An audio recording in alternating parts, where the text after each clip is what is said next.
Welcome to Miss Galia Vlog. Tara't samahan niyo akong pakinggan ang maiksing story na ibabahagi ko muna sa inyo. Ako si Charm, 39 years old. Maganda raw ako, sexy din, maputi, at higit sa lahat, single. May stable job na rin ako at nakapagpatayo na ng sariling bahay. Puro aral kasi ako noon, straight student. Dinalister hanggang makagraduate as cum laude. May kaya rin naman ng parents ko kaya hindi ko na need mag-abot sa kanila. Solo ko ang sweldo ko tapos naging career-oriented na rin after college. Ngayon, isa na akong manager sa isang international clothing line. Masasabi kong may maayos akong sahod. May 2 kotse at munting bahay na itinuturing kong aking palasyo. Ngunit nagising na lang ako isang araw na parang may kulang sa aking sarili. At bigla kong naisip, tumatanda na pala ako at wala pang nakakarelasyon na seryoso. Meron naman akong naging mga boyfriend nung college ako pero puro short time lang din at hindi ko sineryoso. Then after that, and that's it. Karanasan sa kama, syempre meron na rin akong konting experience. Second college boyfriend ko ang nakauna sa aking iniingatang dangal bilang babae. Tapos, naisuko ko rin ang katawan ko sa isang matanda dati. Pero minsan lang yun. Takot rin kasi ako sa commitment. Kaya okay na ako na may tumutugon sa uhaw ng katawan ko paminsan-minsan. Marami na akong napundar.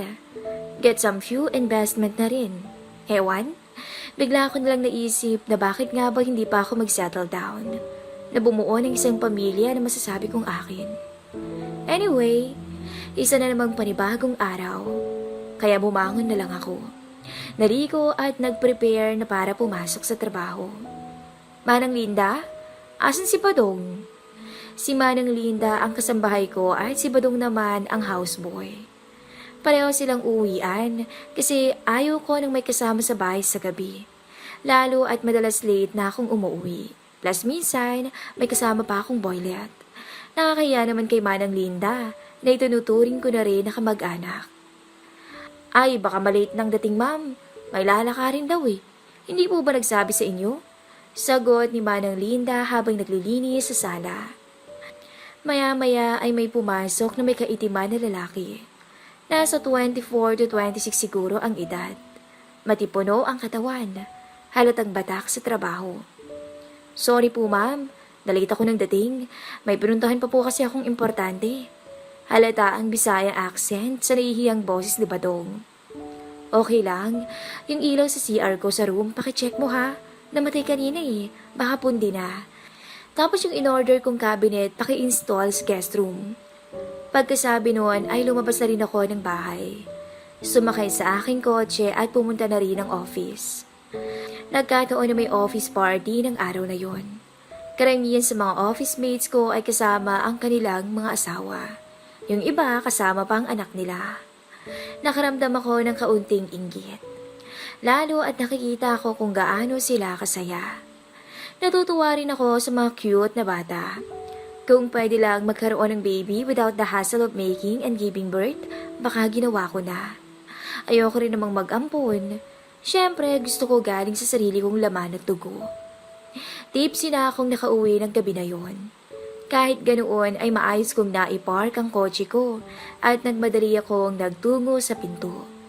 Masusuka kasi ako kaya nagmamadali akong makarating ng CR. Kaso, may bumangga sa akin pagpasok ko ng pinto. Sinalo niya ako bago pa ako matumba. Dama ko ang muscle niya sa braso. Pero nagulat lang ako nang bigla niya akong halikan sa labi. Nabigla man, gumanti na rin ako kahit hindi ko pa kilala kung sino ang mapangahas na yon. Wow ha, magaling siya. Sinubukan ko siyang tingnan pero patay ang ilaw. Plus tipsy nga ako so hindi ko maaninag ang facial features niya. Kahit na medyo pansin ko ang suot na long sleeve polo, may kurbata pa, naisip kong isa siguro sa mga binatang office mate ko na baliw sa akin. Sino ka? Bulunggo. Hindi siya kumibo at inakay ako patungo sa loob ng bahay. Pagdating sa hagdan, tungo sa second floor kung nasaan ang aking room, ay bigla niya akong binuhat. Biglang naramdaman ko ang pagkakampante at security sa kanya. Parang bata akong kumapit at hinayaan siya kung saan niya ako gustong dalhin. Sana sa langit. Naramdaman ko na lang ang malambot kong kama sa aking likuran. Kasunod ang bigat ng kanyang katawan na dumagan sa akin. Gusto kita, Charm. Mahal kita. Malambing niya ang bulong sa akin. Para akong matutunaw sa kilig ng oras na yun. Nakakamiss namang makarinig ng ganong katagal sa isang lalaki. Yung feeling na pinapadama na mahal niya ako. Wala na. Sumuko na ako. Kahit sino man tong lalaking to, sa kanya ako ngayong gabi. Marami na akong nakasalo sa kama, pero napakabihira akong marinig ang salita na yun. Bahala na. Papaangkin na lang ako sa estranghero na to. Nang dumampi ang maalab niyang labi sa akin, ay walang tutol ko tong tinanggap. Sinalubong ko pa at maalab na tinugunan. Mahusay ang lalaking to, sabi ko sa aking isip. Sa halik pa lang niya ay may kung anong kilitina ang bumalot sa aking pagkatao. Maya-maya pa'y bumaba siya sa aking leeg at para akong hihimatayin sa kanya. Napamura na lang ako ng mahina pero alam kong dinig niya yun. Naramdaman kong kinakalas na niya ang strap ng aking underwear. Bahagyang itinaas ang blouse ko at bumungad ang aking buong harapan sa kanya. Napakaganda mo, Charm. Matagal ko nang pinapangarap na mangyari to.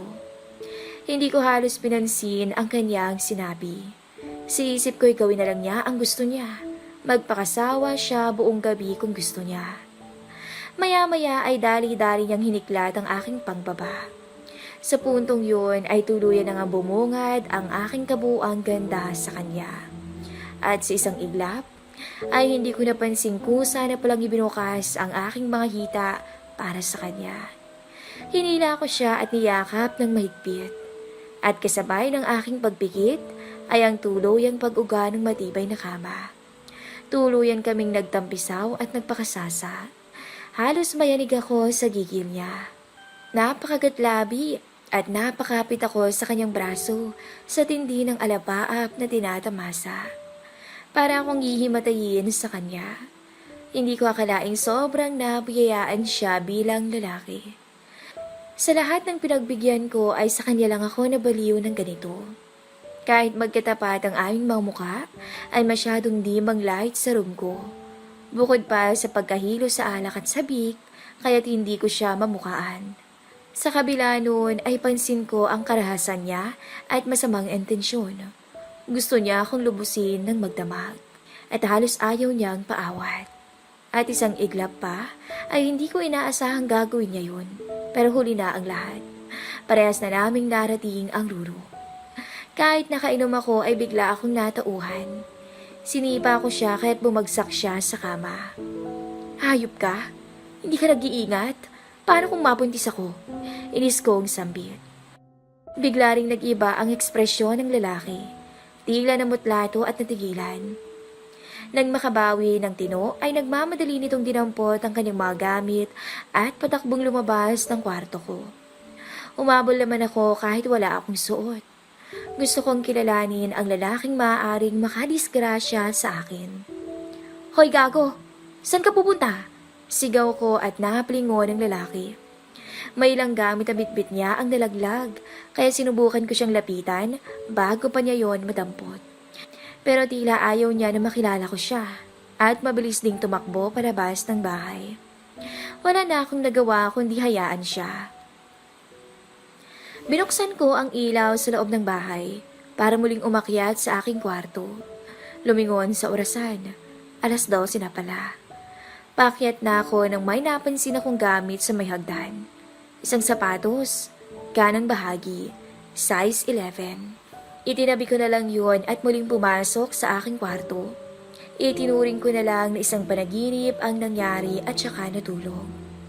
Makalipas ang ilang araw ay bumalik normal na ang buhay ko.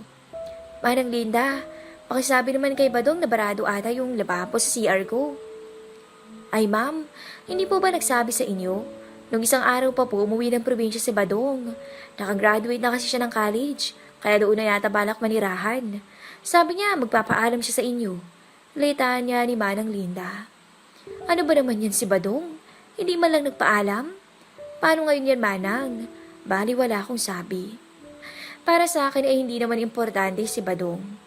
Si Manang Linda lang din naman ang nagreto na kunin ko siya para sa mga gawaing panlalaki sa bahay. At katulad ng dati, ako lang mag-isa. Hindi ko mapigil makaramdam ng lungkot. Nakahiga lang ako sa kama habang nagmumuni-muni. Hindi ko pa rin makalimutan ang lalaking estranghero. Ang lalaking huling nakatikim sa akin. Misteryoso sa akin kung sino siya at sa totoo lang, parang hinahanap-hanap ko ang nangyari sa amin. Napahaplos na lang ako sa aking puson at pumailalim sa aking short at kusang tumugon mag-isa sa aking pangangailangan. Lumipas ang isang buwan, pansin ko na parang nagiging sakitin ako. Lagi na lang akong matamlay at masama ang pakiramdam ko, kaya nagpa-check up ako. Congrats ma'am, buntis kayo. Nakangiting sambit ng doktor. Nakauwi na ako pero parang paulit-ulit ko pa rin nagirinig ang sabi ni Doc. Buntis ako. Shit, sino kaya yung lalaki na yun? Nabuntis pa ako? Ay, gaga ka din talaga eh. Si isang I love you na alam kong hindi naman totoo, bumigay na ako. Saan ko ngayon nahagilapan ng lalaking yun? Naisip ko ang sapatos na itinago ko. Yun lang ang tanging pagkakakilanlan ko sa ama ng aking magiging anak. Sa bagay, okay lang naman na maging single mom ako. Stable naman ako financially. Kaso, paano ko to sasabihin sa mga magulang ko? Panigurado, sermon ako kay papa nito, kahit magko-40 na ako. Parang malungkot kayo, mama. Anong problema? Putol ni Manang Linda sa aking pag-iisip. Nag-isip muna ako kung sasabihin ko ba kay Manang ang problema ko. Buntis ako, Manang. At kinuwento ko na kay Manang Linda ang buong istorya ng aking problema. Para pala kayong nahitan ran, ma'am, sabi ni Manang matapos marinig ang kwento ko. Hindi naman, Manang. Ginusto ko naman din yung nangyari. Kaso yung gago, nasama palang balak gawin. Hindi pa man tuloy pinapanganak ang anak ko, wala ng ama. Naku si Badong, ma'am. Payag sana yung maging tatay ng anak mo. Crush na crush ka nun eh. Matabil na kwento ni Manang. Ewan, bigla akong kinutuban dahil baka siya ang siraulo na lalaki na nagpakasawa sa akin ng gabing yun. Kinuwento ko ang araw na huli kong nakita si Badong. Halos sakto. Tapos nun, hindi na kami nagkita. Saan ang province nila Badong, Manang Linda? Tanong ko. Ang haba ng biniyahe ko. Bumaba ako ng taxi at nagbayad ng tricycle. Nasa harap ako ng isang lumang bahay. May mga ilang ngala na usyosero na nakatingin sa akin. Marahil sa suot ko, kaya nakuha ko ang atensyon nila. Halatang hindi ako taga roon. Tao po, sigaw ko sa labas ng bakod ng bahay. Tama naman siguro ang address na binigay ni Manang. Sino po sila? Tanong ng batang lumabas ng bahay. Nandyan ba si Badong? Ma'am, anong ginagawa niyo dito? Lumabas na rin ng bahay si Badong. Hindi ko alam pero bigla na lang akong kinabahan nang makita ko siya. Noon ko lang di napansin na may itsura pala si Badong.